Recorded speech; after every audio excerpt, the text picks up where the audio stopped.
इल्लल्लाह, ला इलाहा इल्लल्लाह। इंसान चूँकि ख़ता का पुतला है, इसलिए बाज़ औक़ात रोज़े की हालत में भूल जाता है कि मेरा रोज़ा है। कभी कुछ खा भी लेता है, पी भी लेता है।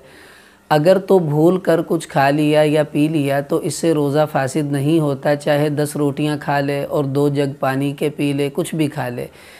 हदीस में आता है, नबी करीम सल्लल्लाहु अलैहि वसल्लम ने फ़रमाया कि अल्लाह ही ने इसको खिलाया है और अल्लाह ही ने इसको पिलाया है, गोया कि अल्लाह ने इसकी दावत कर दी है।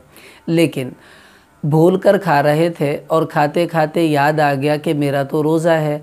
अब जो भी लुक़मा मुँह में है या पानी का घूंट मुँह में है, उसको फ़ौरन थूक देना चाहिए। अब उसको निगलना और हलक से नीचे उतारना ये जायज़ नहीं। अगर याद आने के बाद आपने हलक से उसको उतार लिया तो अब रोज़ा फासिद हो जाएगा और बाद में इस रोज़े की क़ज़ा करनी होगी, कफ़ारा इस सूरत में नहीं है।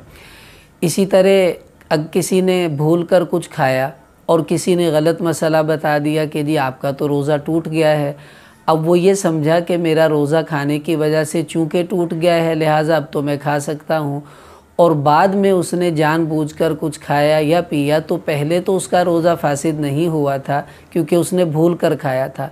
लेकिन अब चूँकि जानबूझकर खा रहा है, भले गलती से खा रहा है, अब इसका रोज़ा फासिद हो जाएगा और बाद में इसको इस रोज़े की क़ज़ा करनी होगी, ये रोज़ा इसका नहीं हुआ। एक और बात भी समझ लें कि बाज़ औक़ात कोई आदमी भूल कर खा पी रहा होता है, अब उसको नहीं पता कि मेरा रोज़ा है, लेकिन आपको पता है कि इसका रोज़ा है। अब यहाँ 2 बातें हैं। अगर तो वो भूल कर खाने पीने वाला ताकतवर है और अच्छा सेहतमंद इंसान है, नौजवान है, तो आपको चाहिए उसको याद करवा दें कि भाई तुम्हारा रोज़ा है, ताकि वो खाने पीने से रुक जाए।